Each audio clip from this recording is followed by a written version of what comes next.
E a primeira conclusão que tiramos foi que só é autónomo quem está com os outros. A autonomia é relacional. Ninguém é autónomo sozinho. Portanto, por isso é que o professor sozinho na sala de aula não é autónomo. Ele está solitário, é individualista, não é? Então, quando nós descobrimos isso, percebemos outra coisa. É que não pode haver alunos autónomos se os professores não forem autónomos. Não é? Ninguém transmite aquilo que não tem. E o professor não é autónomo porque a escola não é autónoma. Então, nós fomos concluindo estas coisas todas. E porquê é que não é autónoma?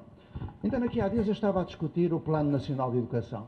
Aquele documento que vai, em 10 anos, acabar igual como está hoje, porque aquilo não serve para nada, mas pronto. Serviu para... Bom, não disse nada. Então eu vi o capítulo da gestão democrática. E dá-me vontade de rir e de chorar, simultaneamente. Como é que se fala de gestão democrática se existe uma coisa inconcebível chamada dever de obediência hierárquica? Qualquer professor tem dever de obediência hierárquica. Ou seja, vem uma ordem do superior, não é? Superior. É como na universidade, o magnífico reitor, ainda tem rei na faculdade, ou seja, está superior, o outro é inferior, ensino superior, ensino inferior também. As palavras traduzem uma cultura. Então, vem uma ordem de cima, o diretor da escola não concorda, mas tem de cumprir, tem dever de obediência hierárquica. Os professores têm de cumprir, o diretor manda, dever de obediência hierárquica, ou seja, a hierarquia não rima com a autonomia. E como é que se pode falar de gestão democrática se o professor não é autónomo? A escola não é autónoma. E porquê é que há um artigo 15º da Lei de Diretrizes e Bases que diz que a escola pode ser autónoma e nunca houve ninguém que fizesse um enquadramento jurídico desse artigo? Está morto.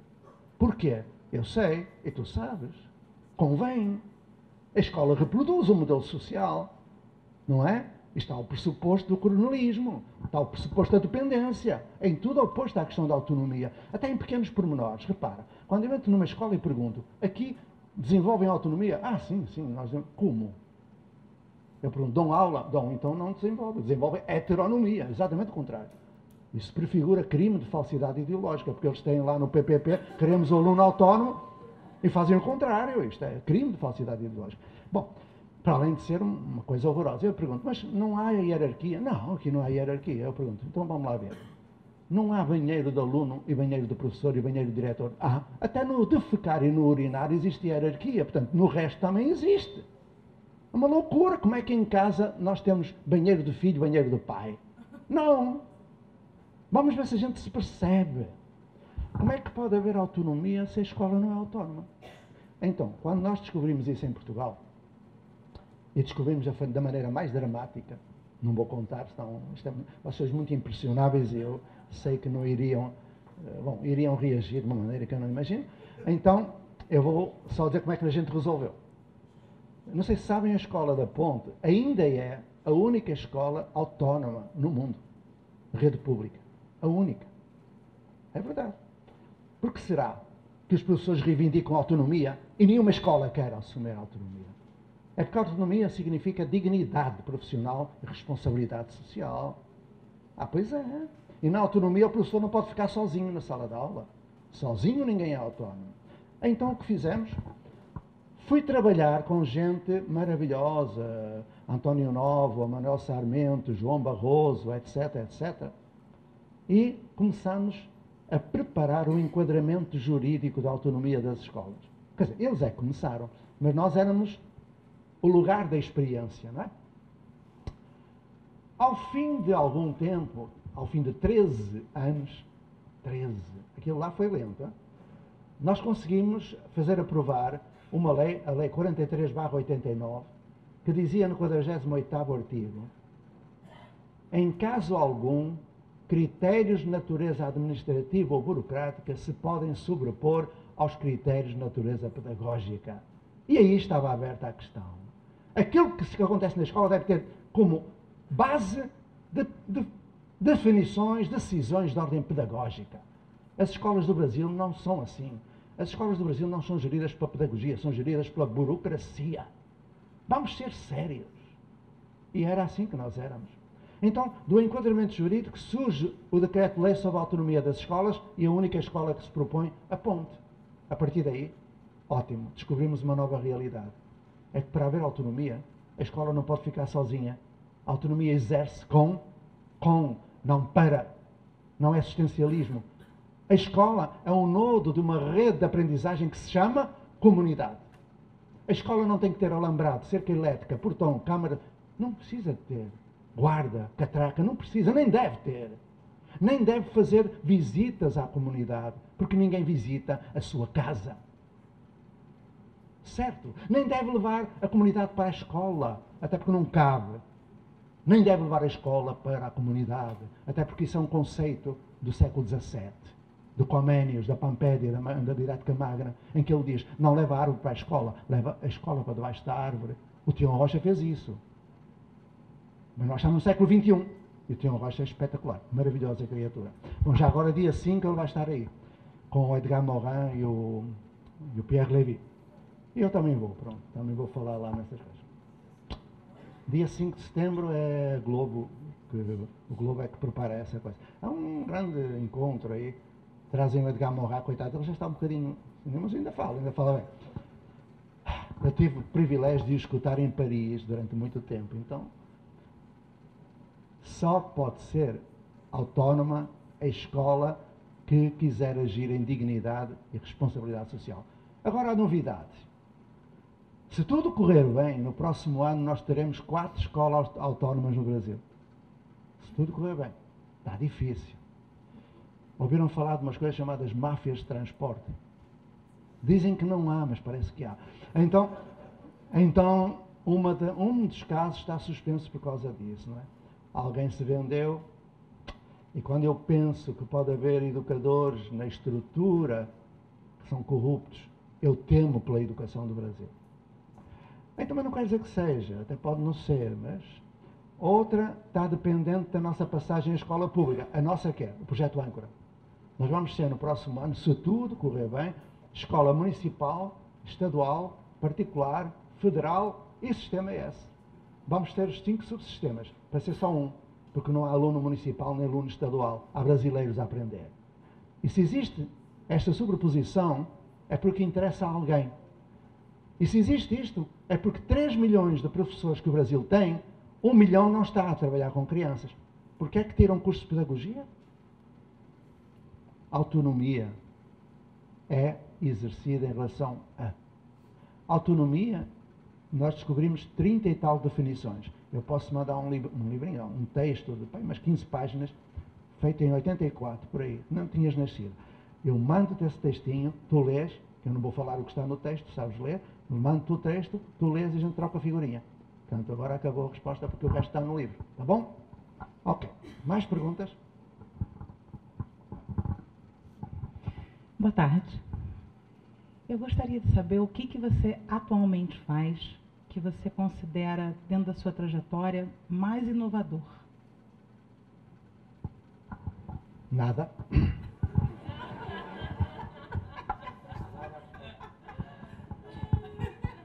Depende do conceito de inovação. Ciência, tecnologia e inovação é uma coisa complicada. Ainda ontem, há 2 dias atrás, eu estive com 2 figuras incríveis que falaram disso. Um era o Tedesco, que foi ministro da Educação na Argentina, um velhinho simpaticíssimo. O outro era o Ronaldo, que foi ministro da Educação no Brasil, já há muitos anos atrás. Então, eles falavam disso.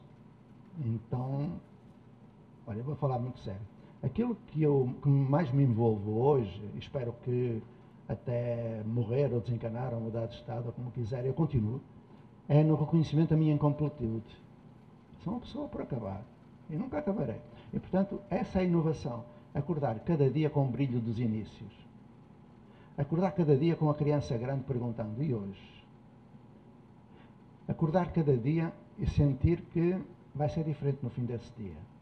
E que eu terei contribuído com toda a minha, enfim, incompetência, ignorância, para que o dia acabe um pouco melhor do que antes. É essa a missão do educador. Que o mundo fique melhor do que nós quando entramos cá. Eu tenho dúvidas quando eu vejo a guerra na Palestina, tenho dúvidas quando vejo certas coisas, mas digamos que no Brasil está a acontecer coisa muito boa. Isso é boa notícia. Está a acontecer inovação. Mas não sou eu não faço nada, quem faz é o brasileiro, eu estou farto de dizer isso. Eu aprendo essa inovação, e é diária, como eu aprendo. Como eu aprendo. Quando me ponho assim parado um pouquinho, eu estou a aprender. Estou processando. O português precisa de parar para... Não pode fazer as duas sons. Mas depois eu mando um livrinho que eu escrevi sobre isso. Chama-se Dicionário das Utopias da Educação. Tá bom? Achei com prazer enorme estar aqui na sua presença. Entrei em contato com a Ponte através da Fátima, sua esposa, muitos anos atrás em São Paulo. Eu não sou professora e fiquei totalmente apaixonada pela educação a partir daí. Então é muito bom estar aqui.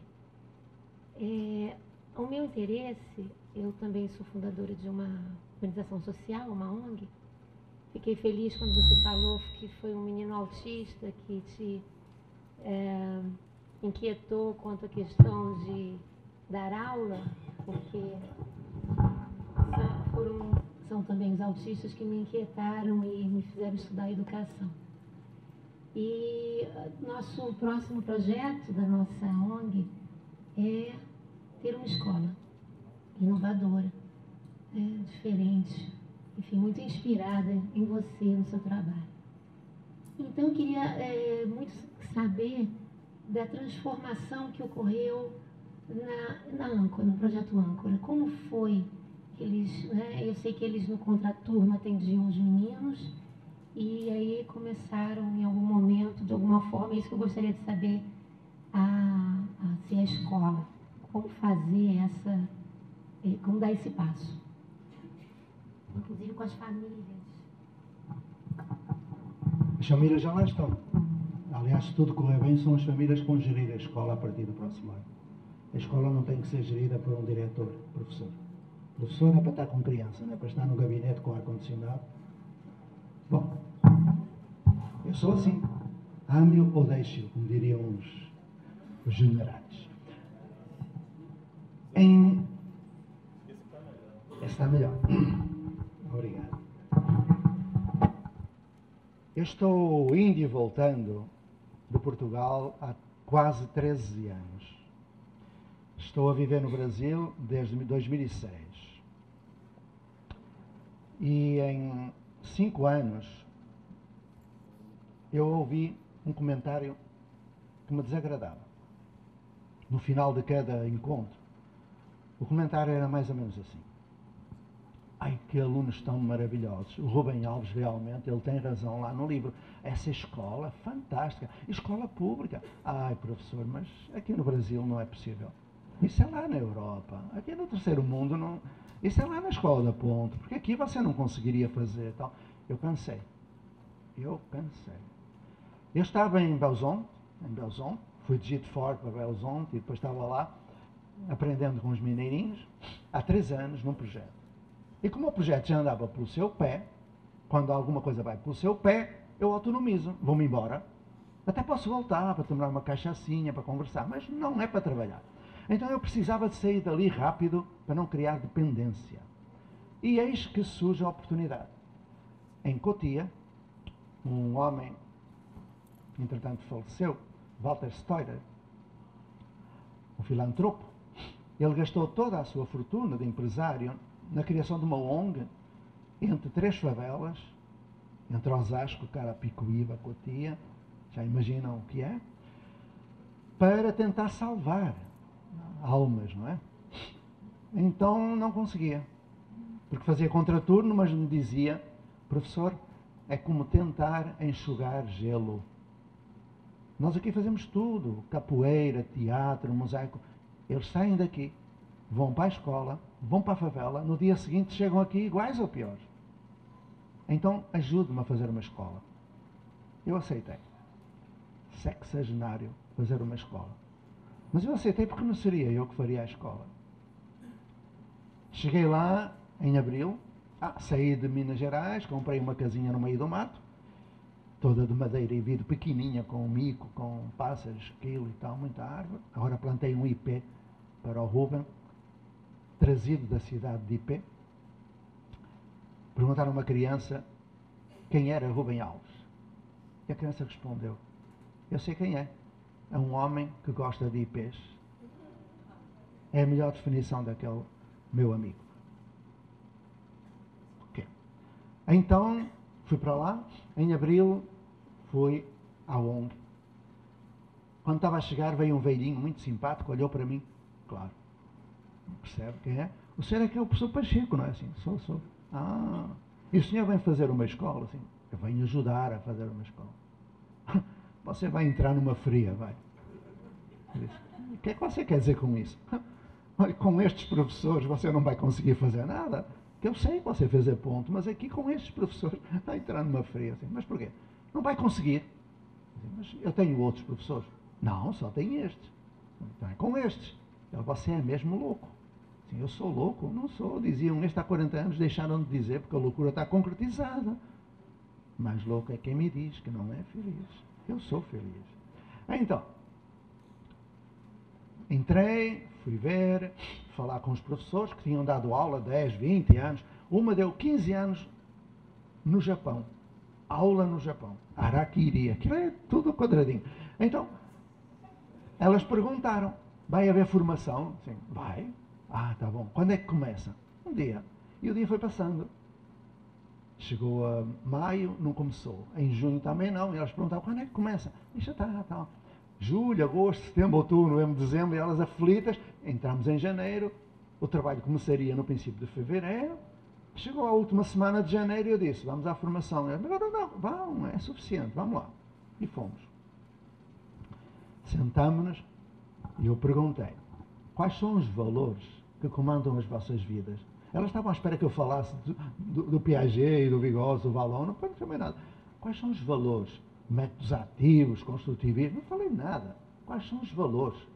Como? Põe aí. Os 10 valores que comandam as vossas vidas. Foi assim que começou a ponte. Elas escreveram contrariadas e tal. E eu peguei no quadro dupla entrada e fui ver se haveria algum valor que estivesse em todos os papéis. Havia 5. Porque eles trabalhavam juntos já há muito tempo. E, portanto, havia uma afinidade muito grande. Na ponte eram 3 valores que estavam nos 3 papéis. Meus, da Luísa e da Maria José. Ali, entre quase 40 pessoas, havia 5 valores.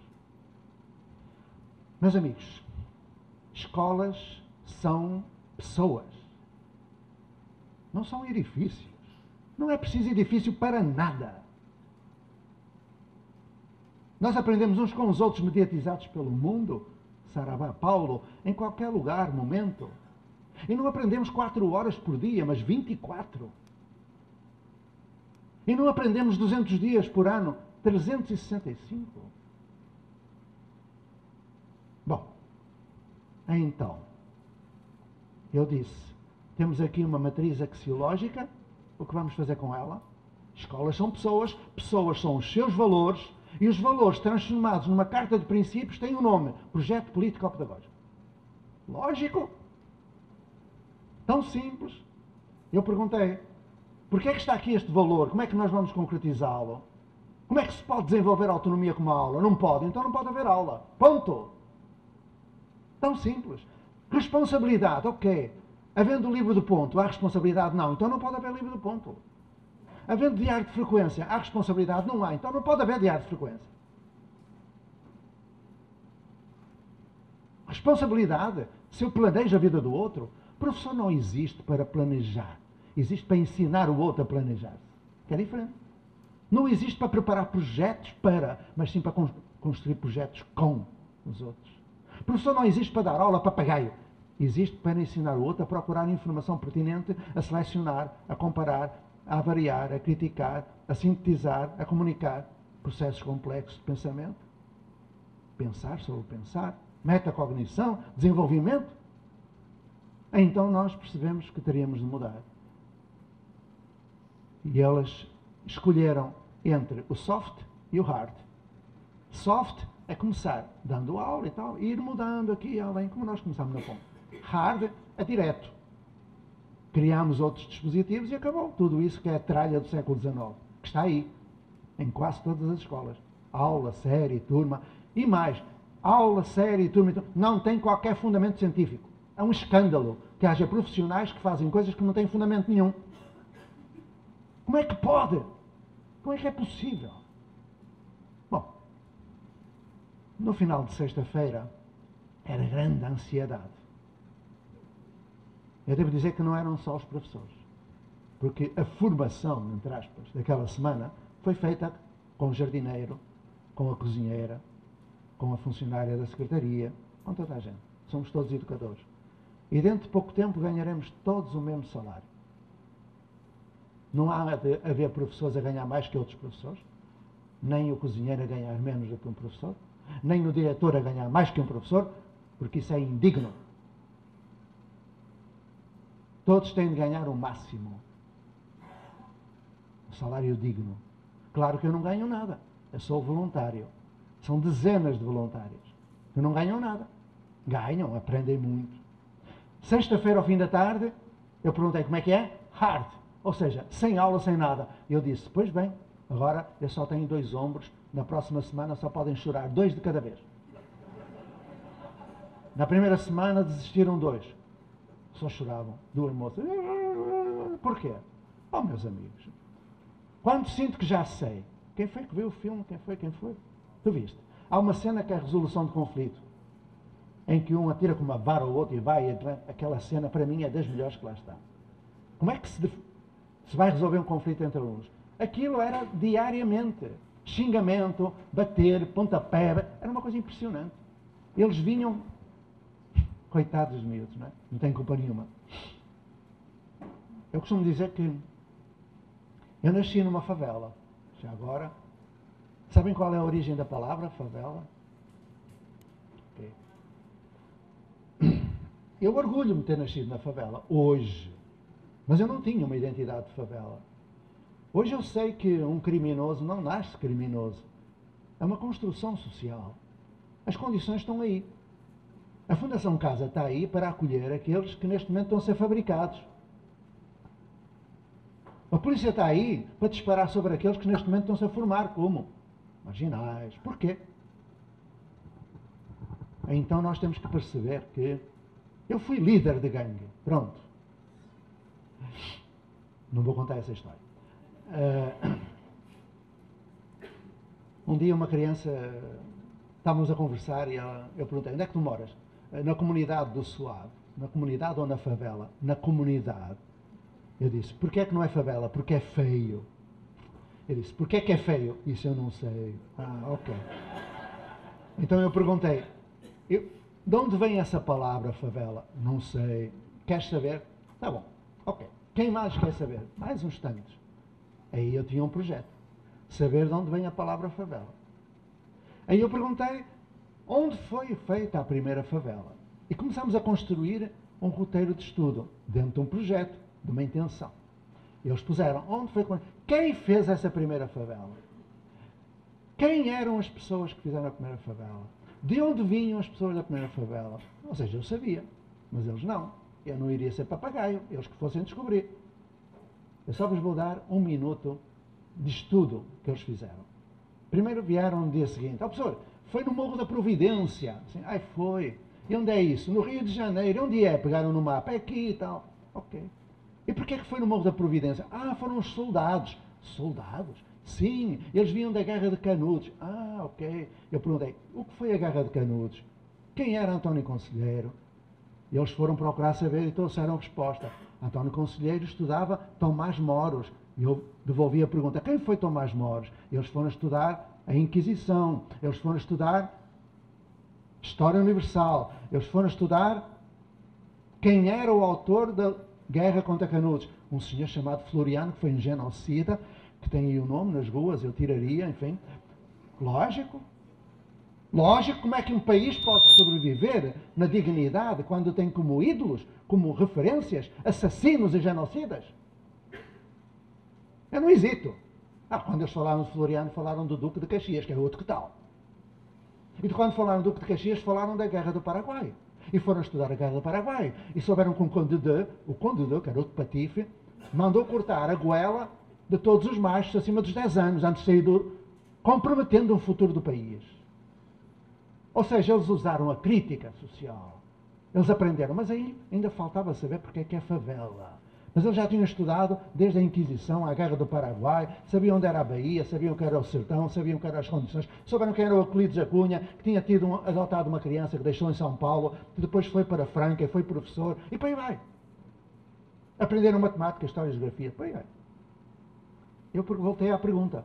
Então de onde é que vem essa palavra favela? Porquê é que os soldados deram o nome de favela? E eles foram procurar e vieram.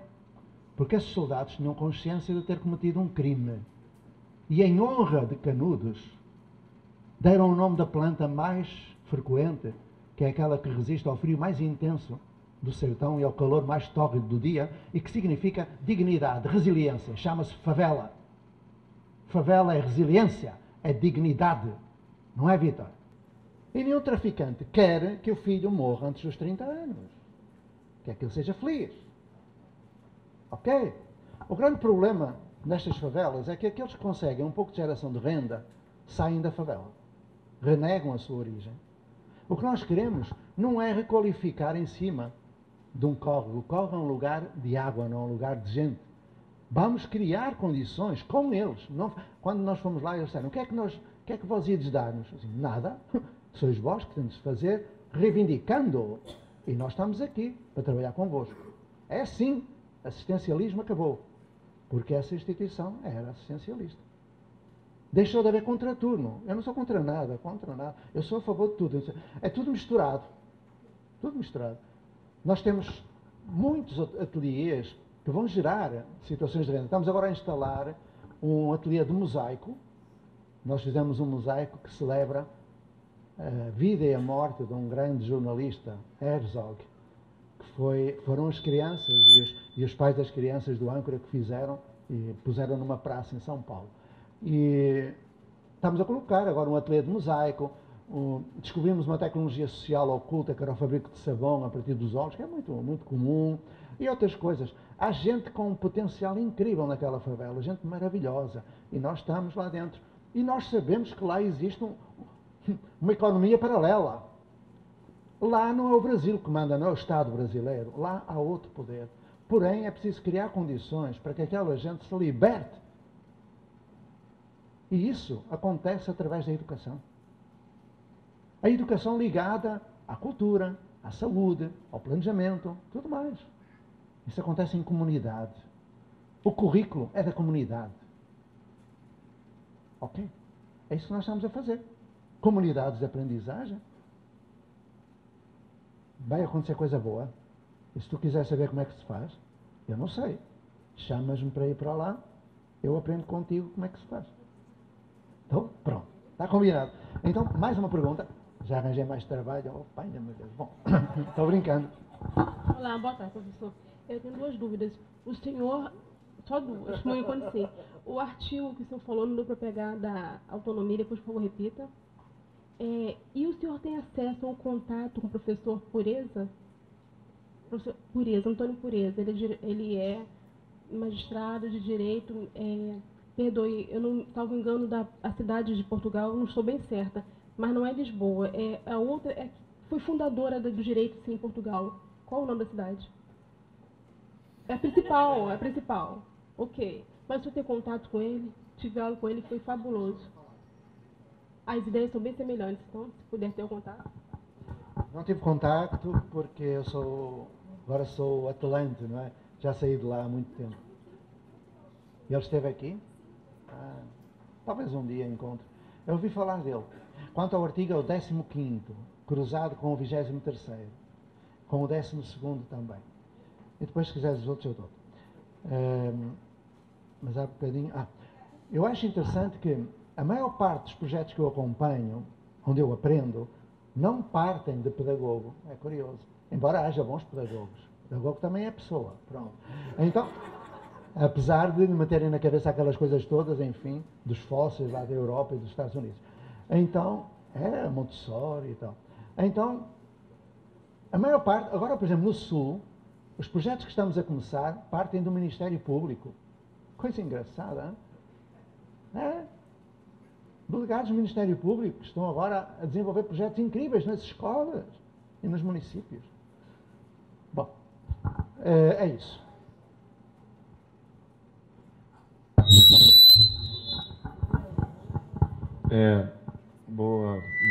Boa tarde.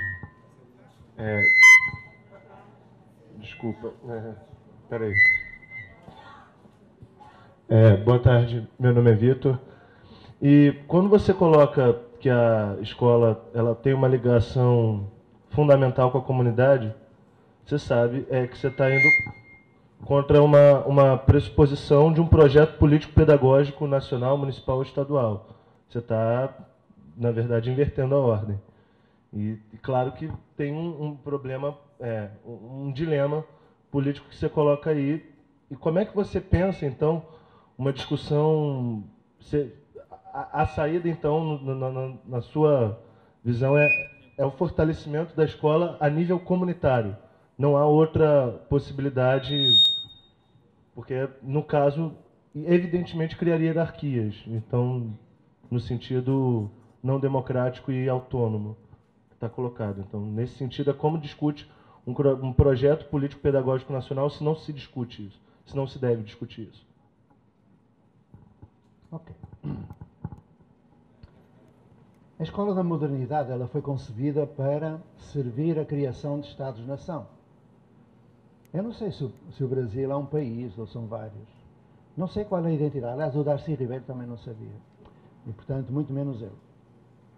Quanto à ideia de comunidade, ela não invalida um diálogo com o Estado. Mas não tem que ser o Estado, sobretudo o Estado em Brasília, a comandar a vida de uma escola. É inconcebível. É inconcebível que se passe de um Conselho Federal de Educação para um Conselho Nacional de Educação. Essa ideia de nacional é muito relativa. Quando eu defendo o nível comunitário, é porque eu estou a colaborar com o MEC. Eu estou mancomunado com o MEC. De graça. É verdade. Fomos recebidos pelo Mercadante. Simpático homem. E, pronto, eu fiz-lhe ver que ele era um economista, não era um educador, mas isso foi uma deselegância da minha parte, mas ele foi simpático. Até me deu o cartãozinho com o celular dele particular. Eu gostei dele. E agora trabalhamos lá. Também estamos a fazer um estudo de levantamento de indicadores de boa qualidade de educação, definindo o conceito. E estamos a preparar também com uma instituição do Ministério da Ciência e Tecnologia, numa equipe que eu estou a coordenar, não é ordenar, levantamento de diretrizes de política pública para a educação. Ou seja, eu defendo que haja uma política geral, nacional, orientadora, mas que seja considerado também o currículo subjetivo e o currículo de comunidade. E que nos processos de autonomia esteja previsto uma avaliação externa, não é? Enfim, que seja... estava a me lembrar de outra coisa que eu não sei se é para dizer. Depois, se eu achar que sim, eu vou dizer. Porque eu tenho que ser um pouquinho politicamente correto. Senão, eu sou residente. Podem-me tirar o cartão de residente. E eu quero ficar no Brasil, quero morrer cá. Eu tenho uma pátria, que é Portugal, e uma mátria, que é o Brasil. A gente morre nos braços também. Então, o que acontece, por exemplo, na comunidade caiçara, é que o projeto nacional, o currículo nacional, não corresponde de todo às necessidades. Uma comunidade caiçara, uma comunidade quilombola, não corresponde, porque ela é geral, é generalista. E, por exemplo, numa comunidade caiçara que eu acompanho, faz parte do currículo comunitário a construção de casa caiçara, a indústria de construção naval caiçara, o turismo sustentável, permacultura, etc. Porque é preciso para criar sustentabilidade, desenvolvimento local. Uma política nacional não prevê nada disso. O Brasil é um monstro, não é? E não tem nada a ver o Sul com o Norte. Ok.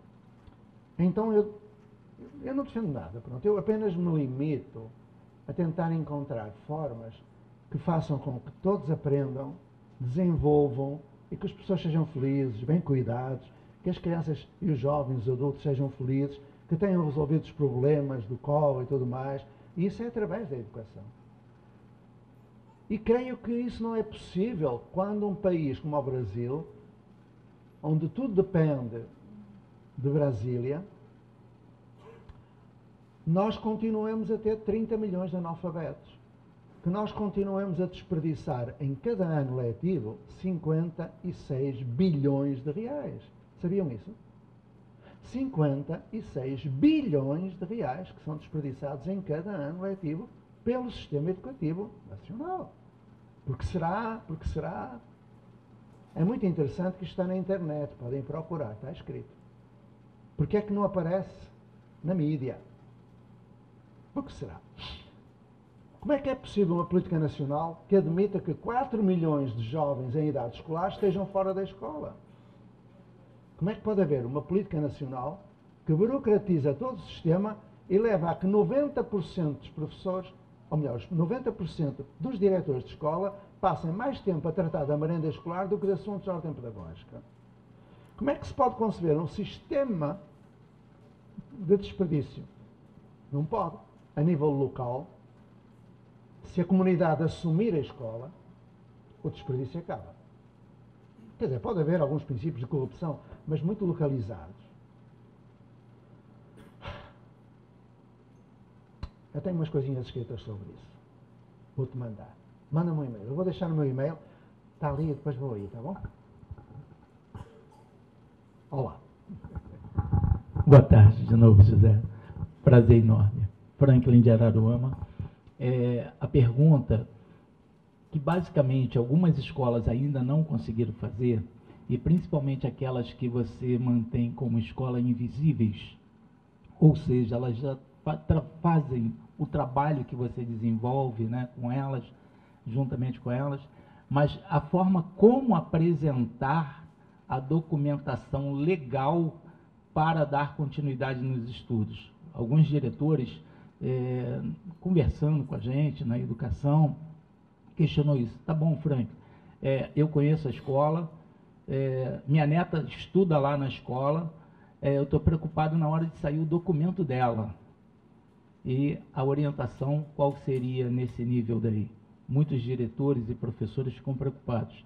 Fazer a atividade prática linda, maravilhosa, como a gente já viu, já conhece, das escolas invisíveis que você mantém no Brasil inteiro, mais de 200 escolas. A preocupação é como apresentar esse documento e o governo não trazer problema para essas pessoas. Nós deparamos-nos com um problema logo no início do âncora, não é? Porque onde é que já se viu um PPP que não tem as turmas, que não indica... Porque o banco de dados quer... Eu disse, olha, então façam um banco de dados que sirva. Ah, mas todas as escolas fazem assim. Problema das escolas. Nós não fazemos. Hoje até nos damos bem com a supervisora. Aliás, as supervisoras são todas pessoas lindas, fantásticas, maravilhosas, inteligentes, bondosas. E nós contamos com isso. Mas lá na Ponte foi mais difícil. Por isso é que lá no Brasil eu... Para dar 2 exemplos. Um da Ponte e outro do Brasil. Vou começar pelo Brasil. Eu vou começar pelo Brasil referindo um dos 3 pilares da educação que nós instituímos na Ponte, não é? Há os 4 pilares, que são aprender a conhecer, aprender a fazer, aprender a ser, aprender a conviver, do relatório da ELOG, da Unesco. Nós juntamos mais 3, como nós sabemos, que é o aprender a desaprender, o aprender a desaparecer e o aprender a desobedecer. E o aprender a desobedecer tem a ver com isso, das leis. Porquê? O Brasil tem mais de 1 milhão de leis. É o país que tem mais leis no mundo. A única que se cumpre é a lei da gravidade. Então o resto é impunidade. Então, como as leis na educação são quase todas resoluções e tal, as resoluções não podem ofender a lei geral. Eu baseio-me na lei geral. Se alguma secretaria resolve inventar leis, o problema é dela. Ou se alguma, sei lá, por exemplo, a lei que define a idade de corte. Só vou dar este exemplo. Corte. Ou seja, uma criancinha que nasce no último segundo do dia 31 de março pode frequentar a escola naquele ano. Se nascer 2 segundos depois, já não pode. Porque no dia 1 de abril já não é março. E a lei diz que quem nasce até 31 de março é quando. Eu perguntei uma vez lá no Ministério quem foi o JEG que fez esta lei. Porque só pode ser um JEG. E estava lá o JEG. Então, houve uma discussão enorme com o JEG. Que, aliás, é muito minha amiga. Ficámos amigos. Porquê? É uma pessoa inteligente, bondosa. Eu perguntava porquê. Porque há uma idade para entrar na escola. Qual é? Fundamento. Não, há uma idade para aprender a ler. Fundamento. Não há fundamento nenhum. Então, se não há, se algum vereador ou algum, enfim, resolve fazer um regulamento, não pode. Eu não respeito a decisão de um vereador, que seja médico ou advogado. Porque eu não posso fazer operações cirúrgicas, nem projetos de... Não é? Lógico. Se um economista como o IOSP consegue ir para a televisão falar sobre educação, eu posso ir fazer propostas de economia para a televisão? Cada macaco no seu galho. Mas o problema é que a educação toda a gente fala e toda a gente faz lei. Então, a ideia é desobediência. Desobediência assente na lei e na ciência. E foi uma brincadeira louca. Vou contar as duas historinhas, uma do Brasil, outra de Portugal. Mas aquilo só acontece, aquilo que eu vou contar, enquanto não há lei própria. A Escola da Ponte, ao fim de 30 anos, ficou autónoma. Tem uma lei própria. Pronto. Não entra lá no banco de dados, quero lá saber. É a melhor escola do meu país. Se aquelas que entram no banco de dados são uma porcaria, então que mudem o banco de dados e que mudem as escolas. É evidente. Isto é muita arrogância, mas eu sei dizer porque é que não dou aula. E quem dá aula não sabe dizer porque é que dá. Lógico. Essa é a diferença. Tudo aquilo que eu faço, muitas vezes perguntam, mas o projeto âncora está dentro da lei? Está. Agora as escolas que têm aula estão fora da lei. Que eu sou assim, cutuco e mostro a vara. É assim. E cá vai. Primeiro caso, em Portugal. Deixa-me cá ver, já sei. Pode ser esta. Um dia nós estávamos lá sentadinhos, trabalhando e tal, e entra um senhor assim, de paletó azul escuro, pasta de executivo, sapatinho lustroso, gravatinha azul escura e tal. Entrou, eu olhei, havia muitas visitas, pensei que fosse mais uma. O homem aproxima-se de mim, eu estava lá com uma criança. O senhor é o diretor? Sim. Não, somos todos diretores. Não, quem é o diretor? Somos todos diretores. Pois, mas então, com quem é que eu falo? Conosco? Mas quem é o senhor? Você não sabe quem eu sou? Não, eu sou um inspetor superior. Ah, tá bom, então espera um pouquinho. Não, tem que ser já. Não, espera. Eu vou trabalhar. O senhor espera, vá lá para fora. O homem ficou bravo comigo. Primeiro as crianças, inspetor, quero lá saber do inspetor. Quero saber tanto quanto a criança. Eles eram assim, quando apareciam numa escola, as professoras pareciam baratas tontas a fugir.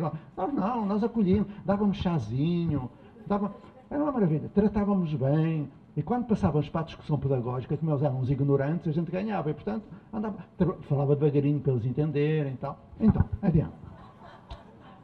Eu tinha uma ternura tão grande com os inspectores. Eram seres frágeis. E eu achava aquilo.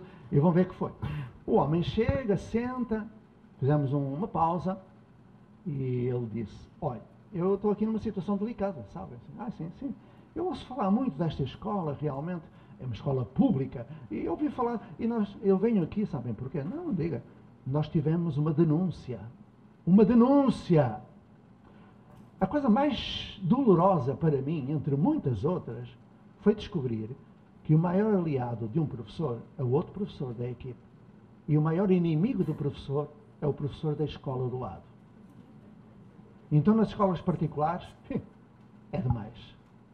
Dizem mal uns dos outros, uma coisa impressionante. Então tinham denunciado. Eu perguntei, mas qual foi a denúncia?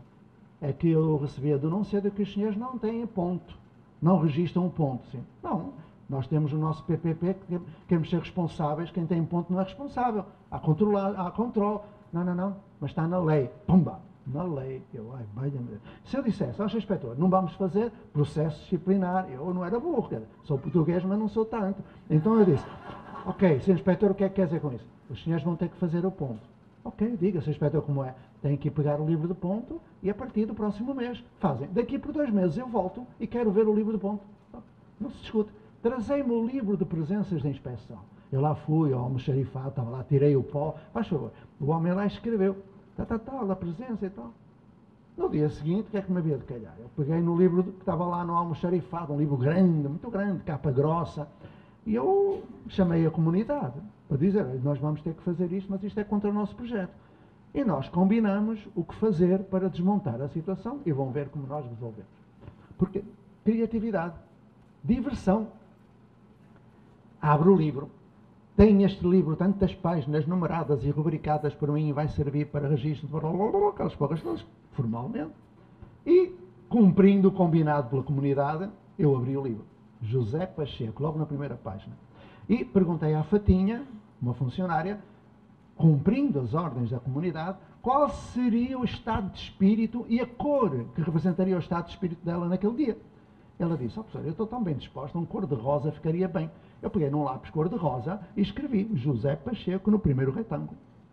À meio da manhã eu perguntei, e agora, Fatinha? Agora estou um bocado nervosa, estavas um vermelho vivo. Peguei num lápis vermelho vivo e escrevi José Pacheco no segundo retângulo.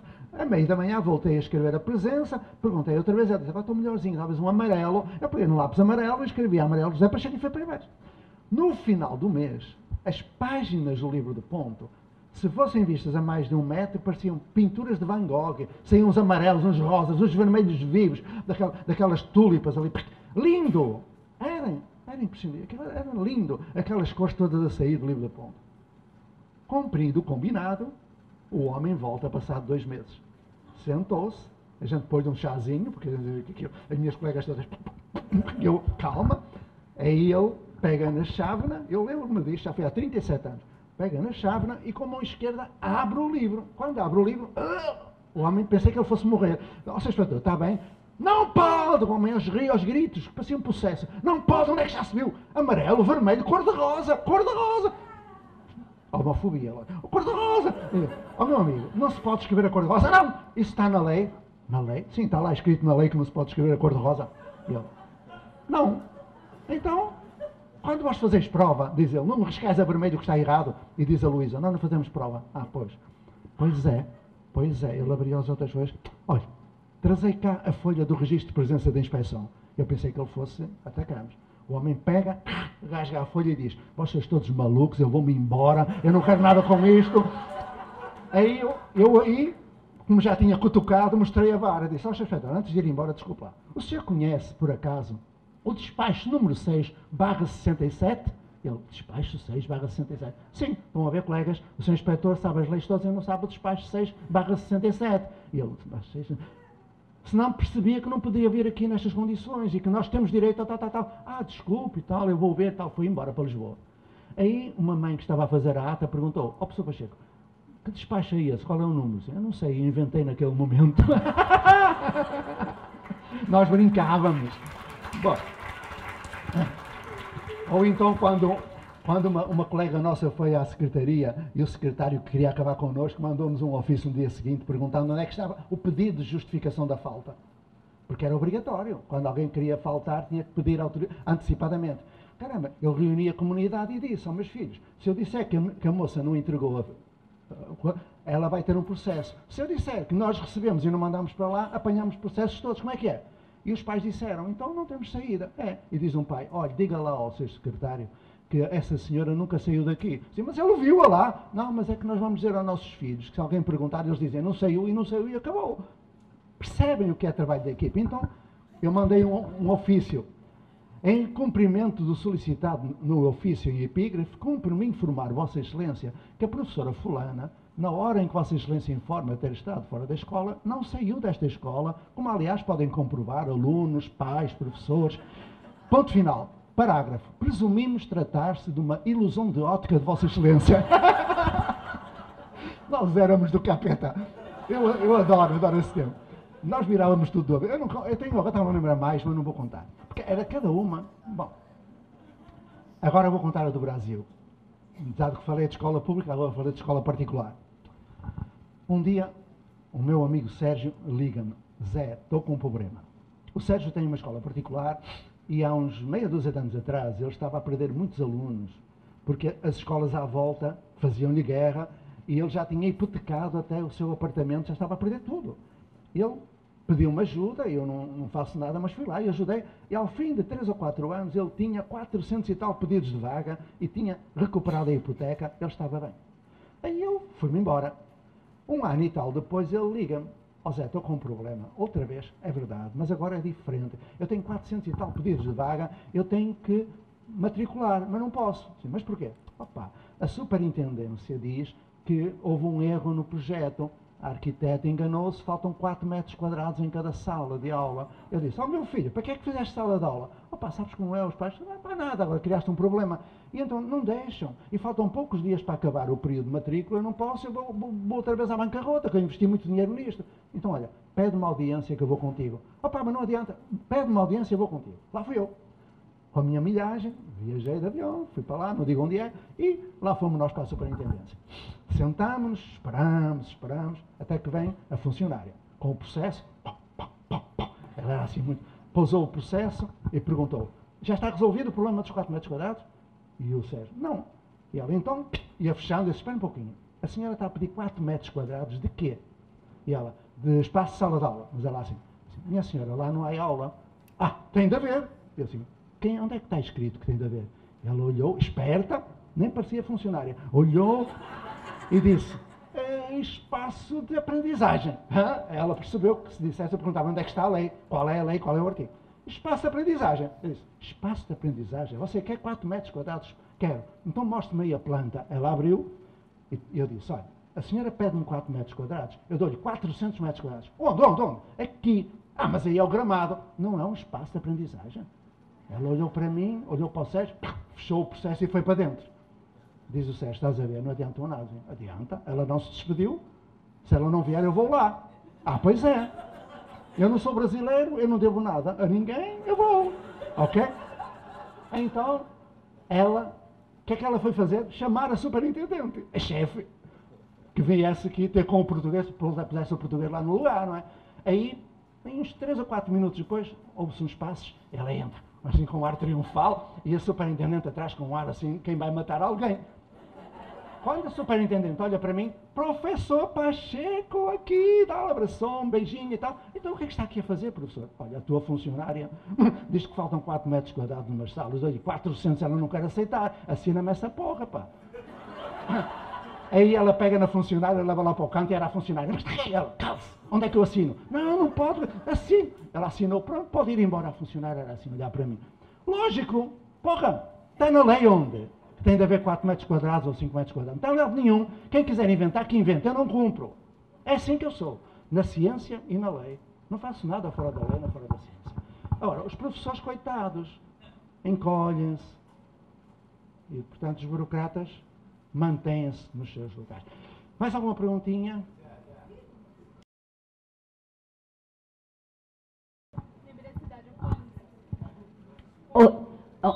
Não é bem uma pergunta, não. Eu quero só dizer que eu estou no município do Rio de Janeiro. Minha data de posse foi 15 de março de 1988.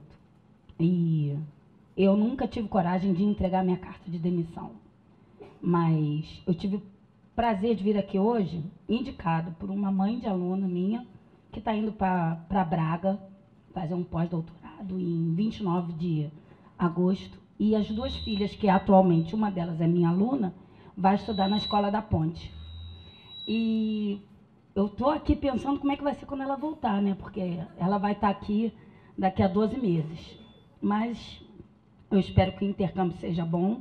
E se eu tivesse com a carta de demissão, acho que eu botava no bolso de novo, por ter te ouvido hoje. Muito obrigada por você estar aqui encarnado, ou sei lá em que estado você está. Sei que você é de carne e osso. Obrigada. Eu sou um veinho. Estrábico, feinho, decrépito, senil já. Paquetá, conheço. Eu conheço bem o Brasil. Sobretudo de cima. Olha, não há problema nenhum. Nós tivemos muitos alunos brasileiros na Ponte. Voltaram e integraram-se perfeitamente. Aliás, nós preparamos os nossos jovens para tudo. Para serem eles e para saberem estar na selva humana também. E posso dar um exemplo de quando nós não preparávamos, que depois aprendemos. E aprendemos de uma forma muito simples, dramática. Em 1976, 77, a primeira turma da Ponte, que foi para outra escola, nós não tínhamos nota, nem tínhamos prova, nem nada, mas nós mandamos tudo direitinho, as notas, a série, tudo direitinho. Que é para não criar problemas à escola nem à criança. Eles foram todos juntinhos para outra escola. Eles resolveram ir todos juntos. Só vou contar o primeiro momento do primeiro dia. E um dia vou escrever, que é para não ter que contar, mas agora não está escrito. Foi-me contado por uma professora de estudo da Terra, que já faleceu, ela já tinha morrido. A maior parte dos professores morre aos 20 e é enterrado aos 60. Ela tinha também mais ou menos essa situação. Então, só que não sabia que tinha morrido, e ela veio ter comigo à hora do almoço, meio apavorada. Zé Pacheco, vocês mandaram para lá uma turma de trogloditas? Trogloditas? Sim, tu nem queres saber o que aconteceu, mas eu quero. Então vou-te contar. Diz ela, olha, eram 8 horas da manhã, eu olhei, estava na sala dos professores, olhei para a minha caderneta e vi, turma A, entre parênteses, são os da ponte, ponto de exclamação. Lógico, aquilo já constava. E eu fui à procura da turma, lá à sala que estava indicada. Cheguei perto da sala, não vi ninguém. Assim, que diabo? No primeiro dia da aula, eu vou e as crianças estão lá, fazem uma fila, empurram-se, digam, meninos, quietinhos e tal. Ali não estava ninguém. Eu perguntei à funcionária, onde é que está a turma A que estava aqui? E a funcionária fez assim. Eu espreitei dentro da sala e estavam 37 jovens sentados, caladinhos, livro aberto, à minha espera. Eu nunca tinha visto uma coisa assim. Eu fiquei entusiasmada. Entrei e disse, então os meninos são da Escola da Ponte. Eles levantaram todos o braço, eu até tenho um passo atrás. Depois disse, vocês gostaram da Escola da Ponte? Eles levantaram o braço, ela não percebia que eles queriam falar e que levantavam o braço para falar. Aliás, uma vez, o bispo lá, foi à minha escola, entrou, então meninos, aqui é a Escola da Ponte. E os alunos todos levantaram o braço e eles, então, é para a minha história. E depois, então gostam, e até que eu disse ao seu bispo, não vê que eles levantam o braço, é para falar. Ah, é, o senhor tem que dizer quem é que vai falar. Ah, não, nas outras escolas não é assim, diz o bispo. Eu entro e digo, aqui é que é a Escola da Ponte. E os meninos dizem, então, é a Escola da Ponte. Eu disse ao meu amigo, mas aqui nós não temos idiotas, temos crianças, não é? Então vamos lá ver. Adiante. Então ali era a mesma coisa. Ela perguntava, até que ela diz, bom, eu acabei de falar e estava a ver quando é que eles levantavam outra vez e disse, olha, é uma aula de apresentação, eu vou agora só pôr o sumário no quadro, os senhores vão copiar e depois voltamos daqui por 2 dias para dar a primeira lição, tá bom? Ok, pus o sumário e quando voltei estava tudo com o braço levantado. Eu, que diabo, será que eles querem perguntar alguma coisa? Eles levam tempo lá, mas chegam à conclusão que era para perguntar. Então ela disse, olha, queres perguntar? E a criança respondeu, eu quero, minha senhora, mas tem que respeitar a ordem das prioridades. Que ele foi o primeiro, o Henrique foi o primeiro. Eu descobri que tinha de respeitar a ordem e perguntei, o que é que tu queres? Você sabe, Zé, o que é que ele disse? O quê? Que tinha dúvidas numa página. Ou seja, aquela criança já tinha lido o livro todo. E tinha dúvidas numa página. Eu quando perguntei a outro, eles tinham lido o livro todo durante as férias e diziam, professora, eu li o livro todo, já sei a maior parte das coisas, mas tenho aqui dúvidas. O problema, Zé, é que eles tinham dúvidas em diferentes páginas. Então eu não sabia como é que havia de começar. Mas estava tão entusiasmado que eu disse, vou dar a primeira aula, que ia dar de passados 2 dias. Então virei-me para o quadro e comecei a pôr o conteúdo da aula. Quando eu acabei, olhei e na sala dos 37 só estavam para aí uns 10. Eu não tinha ouvido ninguém sair. Eles estão habituados a sair sem ninguém fazer barulho. Aí eu perguntei, onde é que estão os outros meninos? E vi que ele foi o primeiro que levantou o braço e perguntei, diz lá. E ele disse, minha senhora, eu penso que eles deverão ter ido para a biblioteca ou para outro lugar. Eu perguntei, mas porquê? Porque isso que a senhora vai ensinar, eles já sabem, não ficavam aqui a perder tempo, não é? É natural. Bom, agora para terminar este episódio, porque nós não nos preparávamos, agora preparamos. A seguir, diz ela, eu fui para a sala dos professores e falei com os meus colegas, olha, aconteceu isto. E o professor que ia dar aula a seguir disse, deixa comigo, que comigo eles vão aprender a estar dentro da sala e a respeitar o professor. Ok. Chegou à sala o professor e disse, meus meninos, aquilo que fizeram com a professora comigo não, ouviram? E pá, mandou uma sapatada na cabeça do Bernardino. O Bernardino ficou assim e disse, e qualquer um apanha também, porque eu sou... Mal ele acaba de dizer isto, os 37 levantam-se, pegam na pastinha e saem para a porta fora. Foram à presidência, à direção da escola, exigir serem recebidos. E disseram ao presidente do Conselho Executivo, só voltamos para a sala quando aquele professor pedir desculpa ao Bernardino. E o professor teve que pedir desculpa. Como é que é? Claro, nós estávamos a prejudicá-los. Eu sei disto tudo, porque nessa turma estava o meu filho André, que me relatava todos os dias aquilo que vivia. Acabou mal, é professor. De matemática. Enfim. Mas agora não há problema. O meu amigo Wilson levou a filha para lá. Esteve lá 1 ano. Veio para o Brasil, criou uma firma, Aquifolium, e faz o curso na internet sobre a Escola da Ponte. A filha, Aquifolium, se quiseres ir depois, o Wilson. Ele criou um negócio e dá muito dinheiro para a Escola da Ponte. Então, esse homem levou 1 ano. Quando a filha voltou, adaptou-se e, sobretudo, mostrou que a possibilidade da qualidade existe. Que os brasileiros lá têm férias, ainda têm. A escola da Ponte está muito atrasadinha. Nós aqui não temos. Porquê é que a escola faz férias? Tu sabes? Sabes? Querem saber porque é que a escola faz férias? Ok. Será que um hospital faz férias? Olha como a dor de barriga chegou ao hospital e diz, fechado para férias.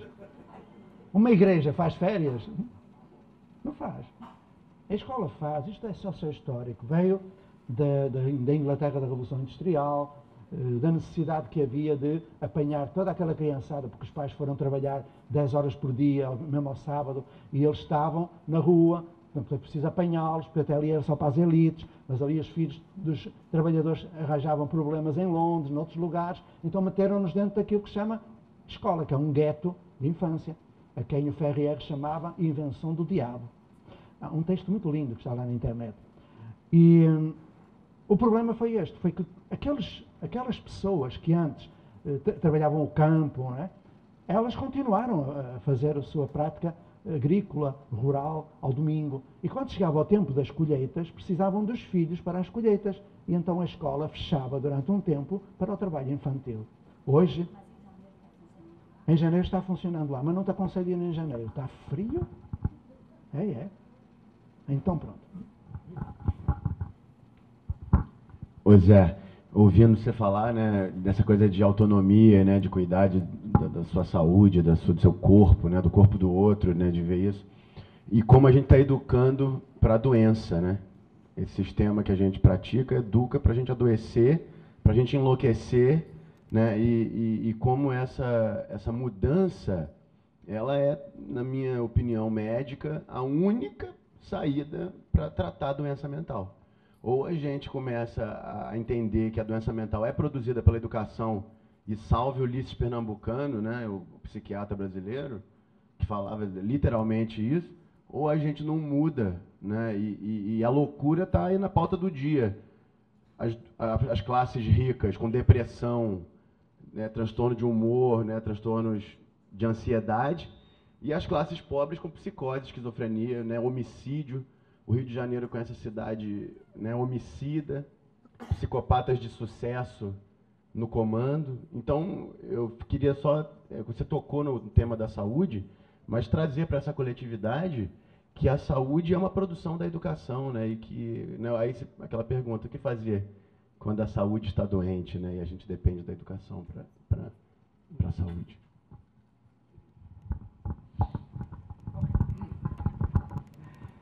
Dizia um amigo meu que se a escola se limitasse a ensinar a lavar as mãos, metade das doenças desapareceria. Mas nem isso faz, não é? E depois eu vim ontem de um estado, ou melhor, de uma cidade, onde o número de horas de baixa médica dos professores já vai no 1 milhão. O professorado está doente. E quando me dizem, uma criança aprontou dentro da minha sala, eu respondo, essa ainda tem sanidade mental.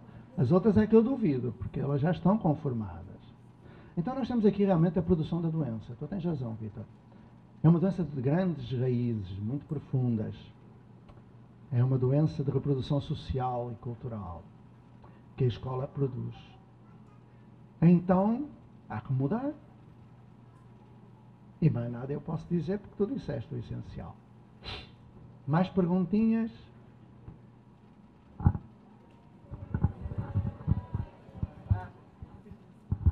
Então, pronto, vamos fazer 2 perguntas.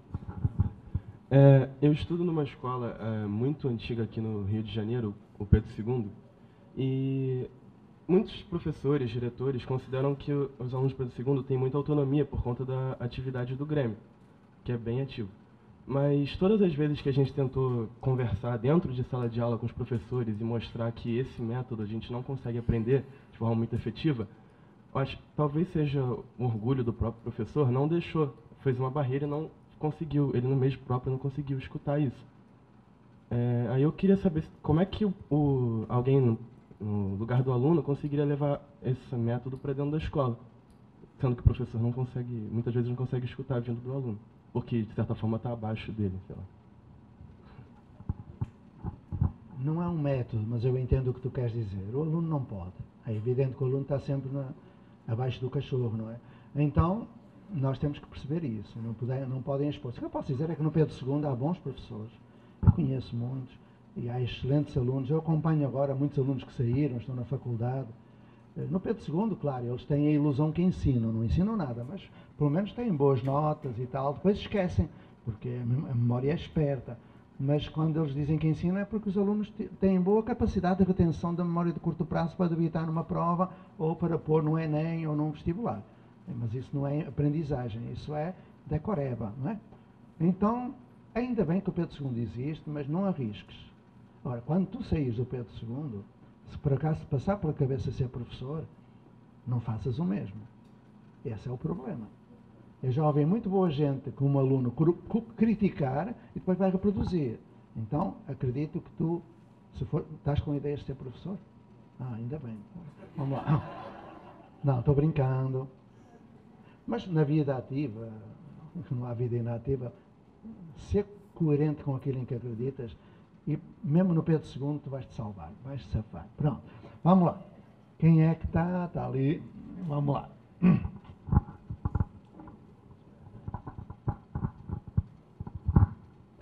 Eu não sou educador, eu sou designer, então eu tenho muitas questões assim sobre a educação.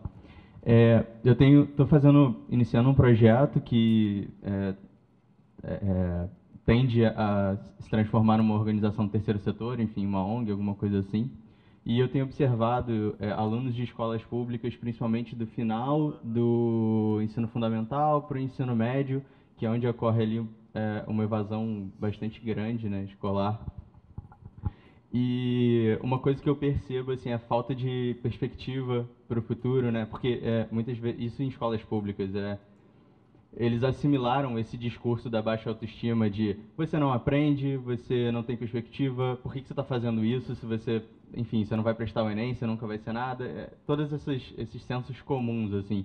E esse meu projeto, a maior dificuldade, talvez, que eu identifique hoje, seja trazer o aluno para fora do ambiente escolar, para se engajar em alguma atividade educativa, enfim. Como trazer o interesse de alguém que passou durante 8, 9, porque, enfim, muitos são repetentes, trazer esse interesse e resgatar ele para essa autonomia, né? Porque com uma criança você está ali trabalhando a base dela, agora quando você já tem um jovem que, enfim, talvez já estaria indo para o mercado de trabalho e tal, enfim, eu queria saber o que você pensa disso.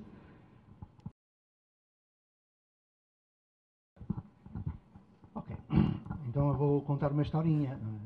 Eu falo da minha praxis e, portanto, tenho que contar historinhas. É engraçado que tu disseste que és designer.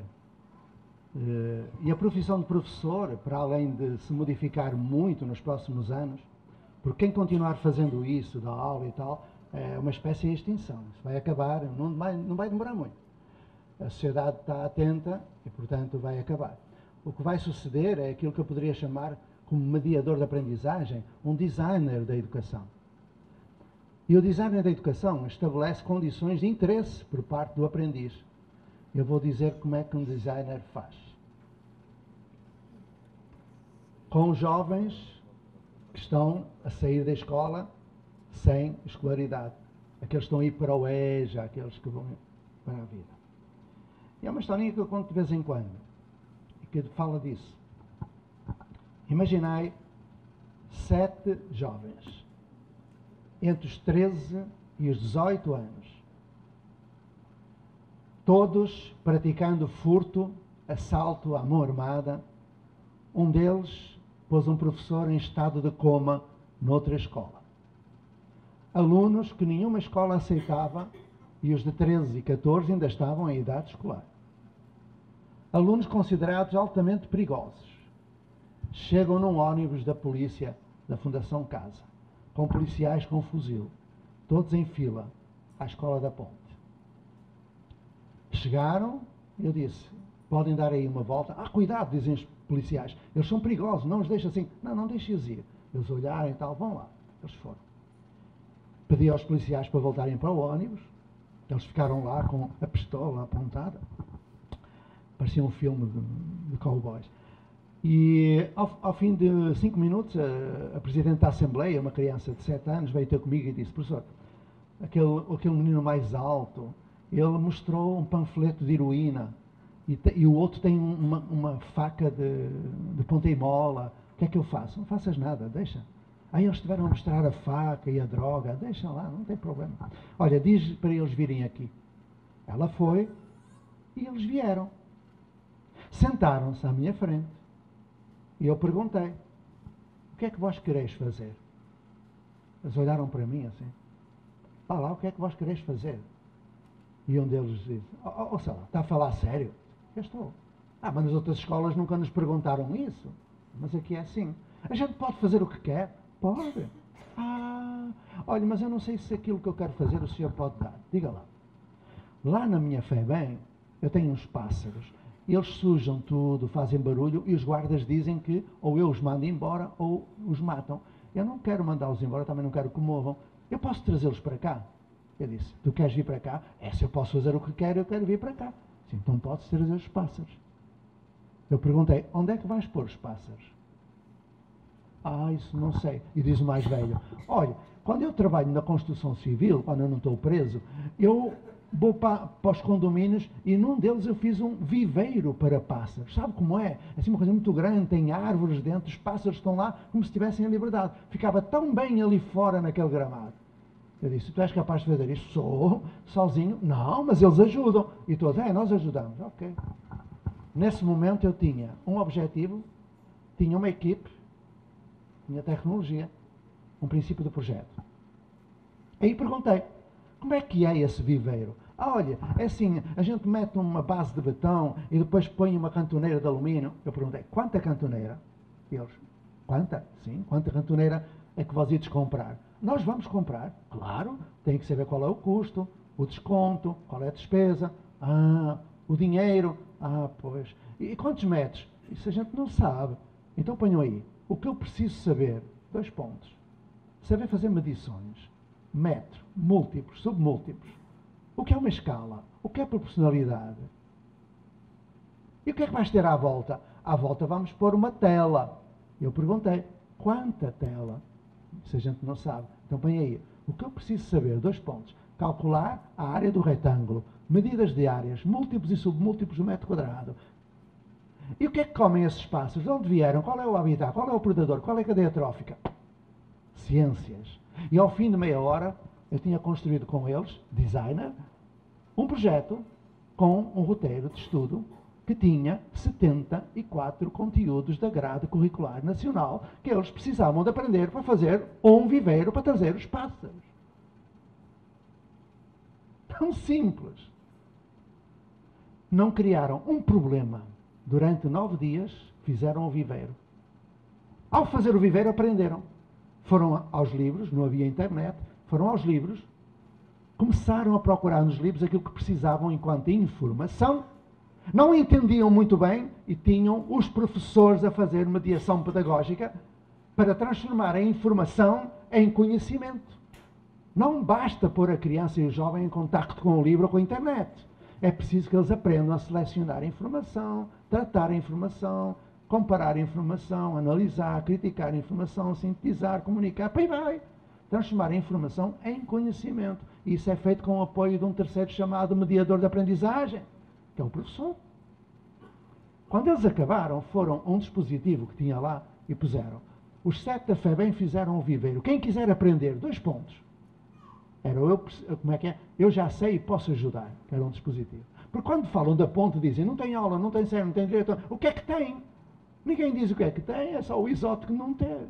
Era uma escola muito engraçada, não tinha teto, não tinha nada. Bom, então, é curioso, dizem o que não tem, o que não tem. O que é que tem? A Escola da Ponte, meus amigos, e o Âncora são 2 escolas extremamente estruturadas, bem organizadas.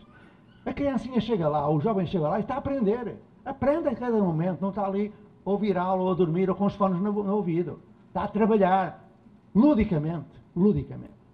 Então, eu combinei com eles todo o roteiro de procura de informação, eles fizeram, passaram da informação para o conhecimento e do conhecimento puseram em ação, fizeram o viveiro. O que é pôr o conhecimento em ação?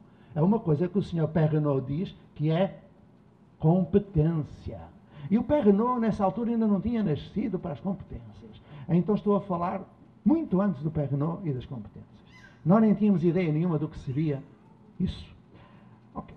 Agora imaginei, no fim da Assembleia de sexta-feira, centenas de jovens saindo da Assembleia, sentando-se à volta do viveiro, e os 7 jovens da FEBEM com cartolinas a mostrar como começou. Olhai, e as centenas de jovens ali escutando. Olhai, isto aqui é uma escala. Vamos explicar o que é uma escala. Pegaram numa régua. Cada centímetro aqui equivale a 2 metros na realidade. A gente vai mostrar como é. Pel. Sabem o que é proporcionalidade e tal? E os jovens à volta levantavam o braço e diziam, olha, explica melhor isso. E outro vinha e explicava. E os professores, sentados no meio dos alunos, com os seus registros de avaliação formativa, contínua, sistemática, centrada em processo referencial construtivista, que a teoria está na prática, não há prática sem teoria, iam registrando as evidências de aprendizagem que iriam fazer parte do portfólio de avaliação daqueles jovens. Avaliação é partilha de conhecimento. Eles estavam a fazer isso. Todos aprendiam com aqueles, eles mostravam que sabiam. Ao fim de 1h30, nós tínhamos todos os jovens a saber como é que se calculava a área do retângulo, como é que era uma proporcionalidade, o que era um predador, o que era o habitat, tudo! 74 conteúdos a grade curricular que eles não tinham aprendido em 9 anos, aprenderam em 9 dias e fizeram o viveiro e sabiam, porque tinham competência. Poderiam aplicar noutro contexto o mesmo conhecimento. Certo, eu pensava que já tinha acabado. Mas foi aí que eu comecei a perceber uma coisa chamada educação integral, que não é educação de tempo integral. Educação integral é aquela que considera a multidimensionalidade do ser humano, que não é só cognição, que é afeto, emoção, ética, estética, sociomoral, para aí vai, espiritual, se quiserem. Então, os jovens da FEBEM tiraram um paninho que tinha em cima, eu não sabia o que era o pano, depois vi, tinha uma cartolina que dizia, os 7 da FEBEM fizeram este viveiro e oferecem-no à nossa Escola da Ponte. Identidade, à nossa. Agora imaginam centenas de jovens levantando-se, batendo palmas, dizendo viva, viva, cumprimentando, abraçando os 7 da FEBEM. Naquele dia nós deixamos de ter 7 jovens marginais para passarmos a ter 7 seres humanos maravilhosos, 5 dos quais eu acompanhei durante a vida. O mais velho, que era o que tinha tido a ideia do viveiro, tem 3 empresas de construção civil, tem 56 anos de idade e emprega síndrome de Down, paralisia cerebral e tudo mais. Meus amigos, é difícil? Tão simples. Designer de educação. Acompanhar, não preparar projetos para, mas construir projetos com. A partir de sonhos, desejos, necessidades, problemas. Não fazer planejamento para, mas com. Ensiná-los a gerir tempos, espaços, recursos. Trabalhar em equipe. E para aí vai. É difícil isto? Mais fácil. Não tínhamos um exemplo de indisciplina. Eles eram considerados perigosíssimos. Não houve. Não se manifestaram na indisciplina. Dizem das águas de um rio que são violentas. Nada se diz das margens que as comprimem. Bertolt Brecht. Então é isso. Combinados impostos. Regulamento e regimento, regulamento disciplinar do... O que é isso? Onde é que nós estamos? Prova. O que é isso? Poder simbólico. O que é isso do vestibular? É uma aberração. Só existe vestibular porque há sucateamento da escola pública e porque há indústria de cursinho. Prova não prova nada. A avaliação não é essa. Partilhar o conhecimento. Quando sinto que já sei, perguntaram a uma jovem do Âncora, então aqui não há avaliação? Ela respondeu, avaliação há. Não há é prova que não prova nada. Elas estão catequizadas e, portanto, já falam assim. Aí a pessoa que perguntou insistiu, mas então como é que é a avaliação aqui? Ela olhou e disse, lá na outra escola de onde eu vim havia prova, mas aqui não. Aqui, olha, é assim, quando eu sinto que já sei, eu partilho com os meus companheiros aquilo que eu sei. Isso é avaliação. Meus amigos, é preciso mais alguma coisa? Será preciso mais alguma coisa? A professora, diretora, disse que eles não sabiam, eu disse que sabia, eu disse, então vou provar que eles sabem. E assim foi. No fim do segundo turno, lá também era escola motel. A pessoa faz o servicinho num turno, vai fazer no outro e tal. Enfim, depois assim, faz o servicinho em vários lugares. Então, coitadas, tem que ser, eu também fiz escola motel. Então, no final do segundo turno, trouxeram os 5 analfabetos, uns 5 ou 6. Eram as professoras todas nas cadeirinhas junto ao quadro negro, eu com uma cadeira no meio, Daniel na Cova dos Leões ali, e 5 ou 6 cadeirinhas e mandaram entrar. Jovens lindos, todos uns 14 anos. Um tinha tanto piercing na cara que nem se via a cara ali e tal. Outro era um rastra lindo, entraram e tal. Criaturas perfeitas. Sentaram-se à minha frente e eu disse, meus amigos, não vou demorar muito, eu sei que vós quereis ir lá para as namoradinhas e tal. Eu vou mostrar uns papéis que eu preparei umas tirinhas de papel, e tem palavras, tem frases, e se algum de vós conseguir ler, e eles, tio, a gente não sabe ler, não perguntei, e eles lá atrás, assim, espera lá que já vais rir. Então, tio, eu não sei, não perguntei se sabiam, se souber, está bem, mostre lá. E eu mostrei 42 papéis em Arial, bold, tamanho 72, sem logotipo. Mostrei o primeiro e perguntei, quem sabe ler? E eles todos, eu, lê, Corinthians, ok. Segundo, Big Brother, havia uma novela, Caminho das Índias, leram direitinho, leram Big Brother, McDonald's, Coca-Cola, até em japonês, Toyota e por aí vai. Leram em inglês, leram em japonês, leram os 42, não falharam um. E eu disse, meus amigos, estou satisfeito, podem sair. Eles saíram com um ar assim, de que afinal a gente sabe ler. Eles saíram com autoestima lá em cima. Eu olhei para trás, estavam os nossos colegas assim.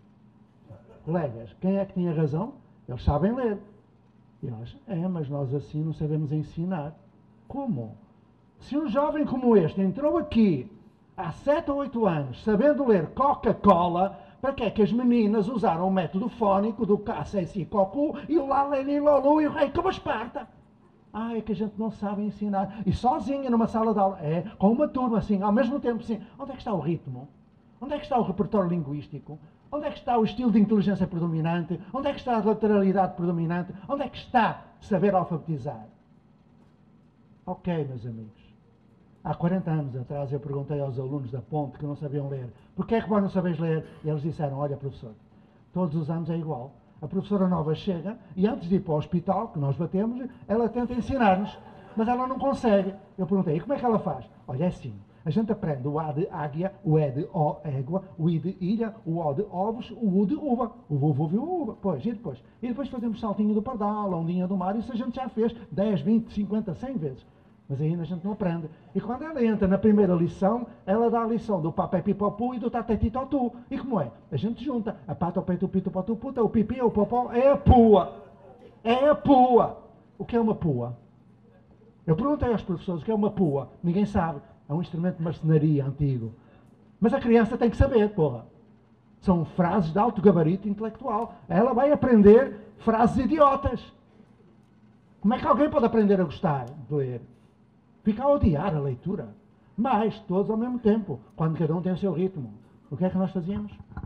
Quando a criança me disse aquilo, criança não, um jovem de 14 anos que não sabia ler, eu fiquei assustado. Porque era assim que eu tinha ensinado durante 7 anos o papé pipopu e o tatetitotu. Se eu continuasse a ensiná-los assim, eles continuariam a não saber ler. Então eu não poderia continuar assim. Só que eu não sabia ensinar de outra maneira. Fui aprender. Fui aprender como é que se hierarquiza conceitos na leitura, psicologia da cognição. Fui aprender diferentes abordagens. Aprendi 25 maneiras de ensinar a ler. Desde o analítico ao sintético puro fonomímico, fonossintético, Jean-Curie, Maisonneuve, o global de palavras, o global de contos, o global de frases, o método neural, Freinet, e por aí vai. Eu sei ensinar 25 maneiras. Quando isso aconteceu? Quando eu fui estudar estruturalismo, quando eu fui estudar lateralização, cálculo, quando eu fui estudar o princípio dos estilos de inteligência, que o Gardner não tinha nascido, e a gente já estava nisso. Isto foi antes da Ferrero.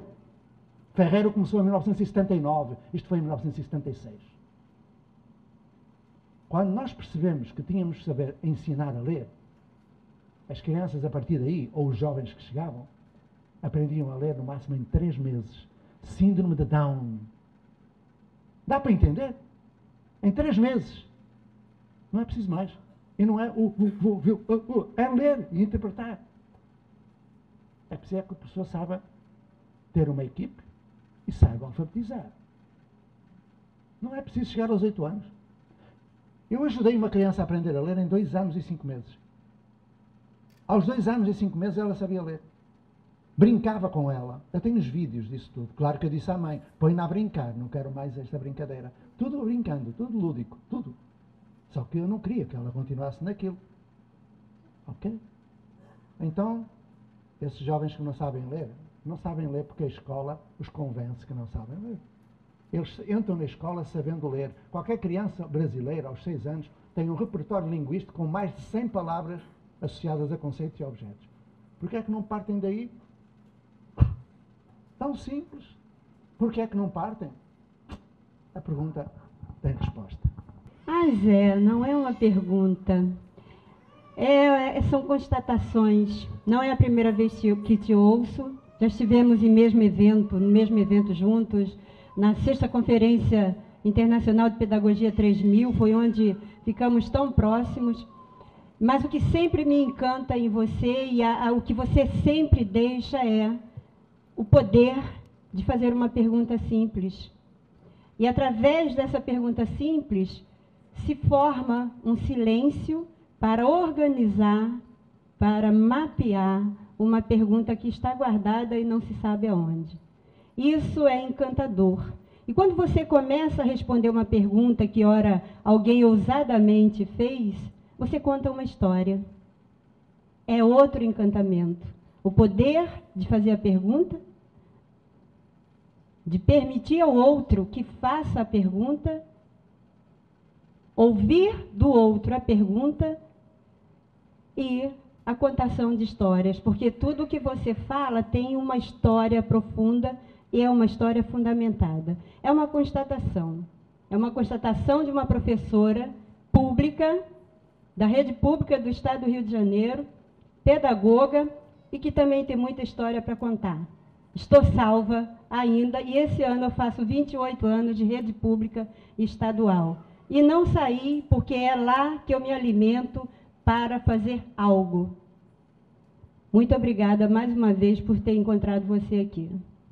E aperte o F5, hein, gente? Eu adorei essa ideia.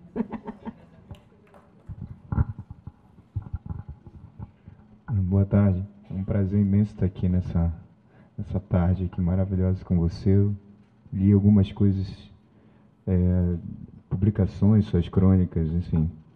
Eu trabalho aqui no Rio de Janeiro em alguns cursos e colégios em redes particulares e tenho me deparado bastante com as inquietudes que você descreve muito bem nas suas obras e, enfim, nos seus textos. E há muito tempo tenho escrito o modelo educacional, um sistema, e venho pensando justamente todas essas questões que você tem colocado muito bem, muitos outros têm colocado muito bem. E eu queria, talvez, um pouco da sua experiência entre o que você acha mais fácil acontecer. Você está num sistema, numa escola, né, e mudar o sistema, migrar, convencer as pessoas que fazem parte desse sistema de que você precisa mudar, ou criar um novo, independente de esquecer aquele e partir para um projeto novo.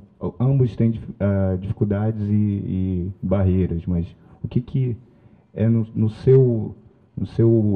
na sua experiência, o que é mais realizável dentro da conjuntura brasileira?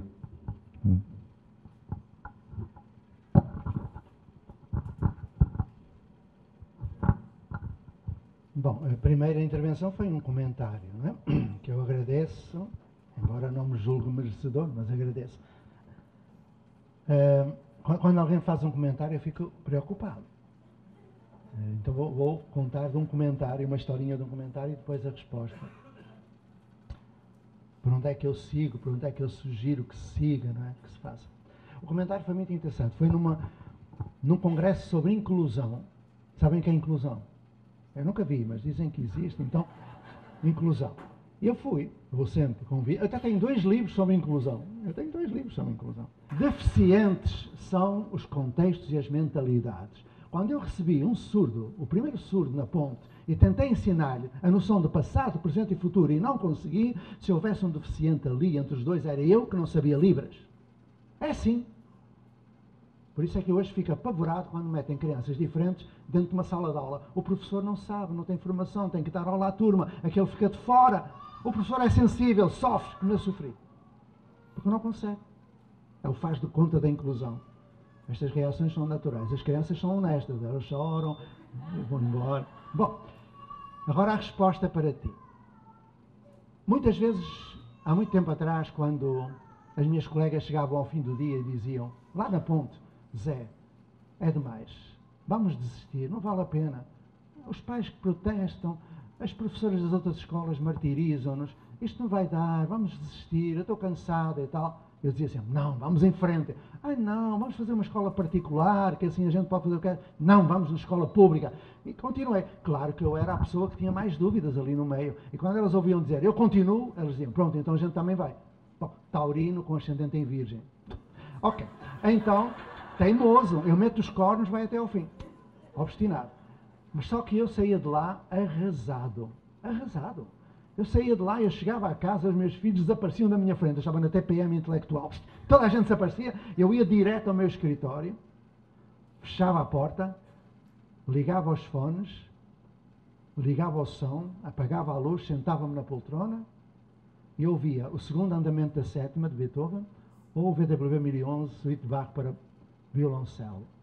Ouvia, uns minutos depois de ouvir, tirava os fones, mudava a camiseta que estava encharcada em lágrimas e voltava para junto dos filhos e da mulher. Se não fosse suficiente, eles viam que não era, eu abria ainda a porta com ar de quem ia matar toda a gente, eu ia, pegava na garrafinha da cachaça, 3 cachaças bem aviadas, tal, e deitava, na manhã seguinte estava novo. Claro que eu não recomendo este tratamento a ninguém. O que eu quero dizer, eu gosto de estar dentro do sistema. Uma vez houve um ministro que me disse no Conselho Nacional de Educação, eu estive lá, eu já sei, professor, a sua vingança maior é que o Estado, o sistema, paga aos professores da ponte para destruir o sistema por dentro. É verdade, subversão, porra, é assim mesmo. Eu estou lá no sistema, eu tenho direito ao dinheiro, eu vou destruir o sistema por dentro, vai implodir. Eu prefiro estar dentro do sistema. E não tenho vocação para o martírio. É dentro dele, provando pela lei e pela ciência que aquilo que existe não serve, que cria 30 milhões de analfabetos, que trata os professores abaixo de cachorro com salários indignos e que as pessoas têm direito à felicidade e que toda a gente tem direito à aprendizagem e que isso é possível. Essa é a diferença.